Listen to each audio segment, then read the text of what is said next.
Good morning, my YouTube friends. So the last time I made a video was some time ago, and I talked about using the 5x12 hoop. I had someone ask me about using anchor points. I'm not exactly an expert at SewWhat Pro. This is just my hobby, but I'll share with you what I've learned. Let's work on a continuous border. So I opened up this corner piece. This is a 5x7 design. If I want to look at making a big border, then I need to place it, so I can't use a 5x7 hoop. So I go here to hoops, I go to all hoops, PES, because I have a brother right now. So, and then I go to this huge 14x14 frame. The software has no idea what machine I have, and I have to be a little bit smart and not in reality choose a hoop that I don't actually have, but I'm only using this for design purposes. Now I'm going to use this in the corner. Now one cool thing SewWhat Pro has is to help you do things is you can go to View, Album Icons, and that opens up now everything that is in various folders, and you can even show what you're doing. So I don't want this one to show. Yes, here's my border folder. And I'm looking for the equivalent to this. Wah, here we go. Just click on it and there you go. It comes right in. Clearly I didn't quite get these the right size, but I need to line these up now as best as I can, more or less. Now maybe what I need to do is I need to resize this. Another cool thing about SewWhat Pro is the ability to resize, and it does things, resize with density. So if I enlarge it 150%, it's not like the stitches recalculate. So let's increase it by 120%. Now that looks a little bit better.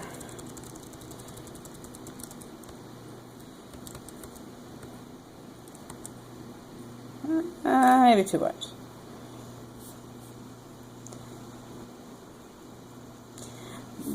But you get the idea. I like just playing with this stuff. It's kind of fun for me. You know what? Let's do something else. More things you can do. Since I have this window open over here, let's do this one. This one doesn't curve. Like that. And here's its brother. And it's possible I bought these kind of the wrong size. That's alright. Let's see.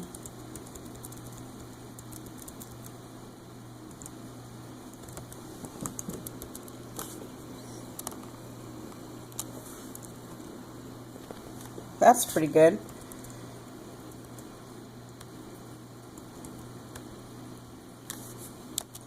How does that look? Close enough?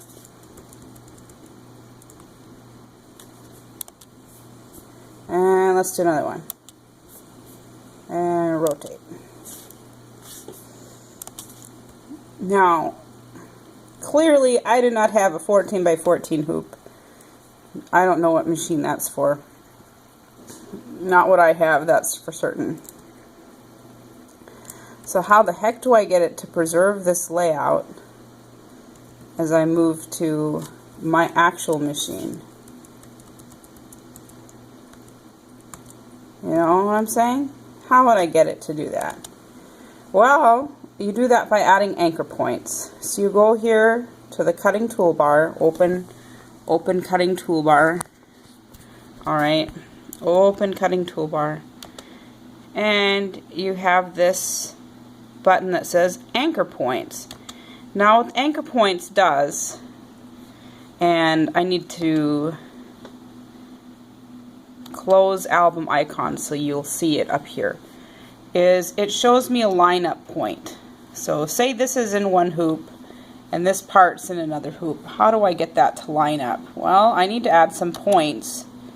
Here's a point here and there's a point here. Oh, it won't do it. Now, if you see, that added these 2 color blocks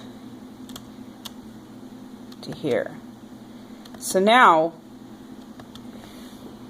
oh, and I can do another one, but I'm going to undo that. Yay, undo. So, what I need to do, oh, I undid my anchor points, sorry. So, anchor point here.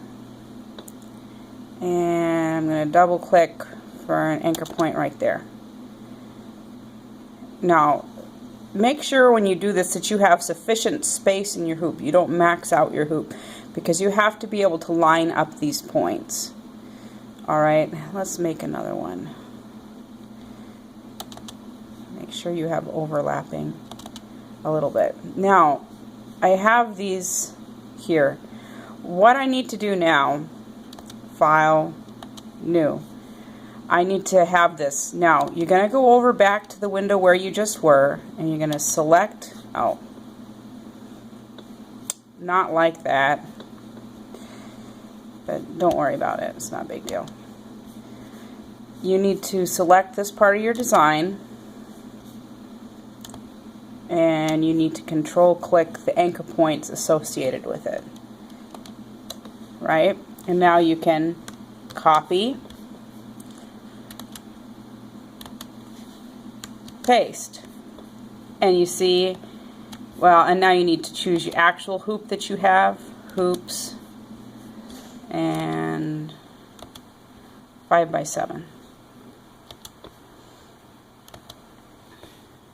See how that works? And of course I'll actually need to realign this. I'll do the other one just so you can see it. See? And so what will happen is you can change the stitch order, and you would need to. So if this was the first thing that you stitched out, you would stitch out this whole design, and then you would stitch the anchor point. Then the other file, since you have copy pasted it into another window and you save it like that, just make sure that the anchor point stitches first so that you can line it. And there are various ways you could do that. You could stitch the anchor point by itself on the stabilizer for the second piece, and then line it up, you know. Or there are just a lot of different ways that you can do this. But the key point is that when you do something in a sequence, step 1, the anchor point has to stitch last. Step 2, the anchor point has to stitch first. Every step after the first step for these multi-hoop designs, the anchor point has to stitch first, because you have to match up the anchor points when you stitch it out. And that's the other reason why you see the whole hoop isn't filled. I need to have room, so the other design would be coming right over here. And if I go back to the other page, right, now I could select this and select this anchor point, right, and so on and so forth. And you don't need both of them, because if you see here, you only need the red or the blue, and that can be your thing. So I need either the red or the blue. So I need either the red or the blue. I don't necessarily need both of them when I copy it over. I just really need one of them. So first off, I'm going to delete this. Delete. Delete thread, because I don't need that anchor point there. Delete thread. So you can do that. Or you can select it by, you know, stitch number. So you could do like this in the stitch window. I'm sorry, I got carried away and forgot to move the phone. You know, oh, no, not that one. That one goes to the next design. So, oh, I have selected this, and then I need to select just half of the anchor point to go with it. So control click on the red, or so on and so forth. And then you can copy paste that in the next window and delete it here. You see how that works? So it's really quite simple, anchor points. It's then after you have it all lined up and everything. So I like using this really big hoop window, because it really helps me to kind of really lay out your design so you know what you're doing. I know how I want it to look. It's a big square. And then I just copy and paste the pieces into a new window with my actual hoop. And the anchor points, the important part about the anchor points is the stitch order. So If this is the first thing I stitch this and then the anchor point. This is number 2, so I stitch the anchor point and line up the anchor points, and then I stitch the design, and then I would stitch the anchor point and then the design so that you get everything to line up appropriately. And you can use as many anchor points as you like. So they're in the cutting toolbar, anchor points, and you can just double click and they just kind of come up anywhere. So I hope that's helpful to you. Someday maybe I'll even get time to stitch one out. But have a nice day. Thank you.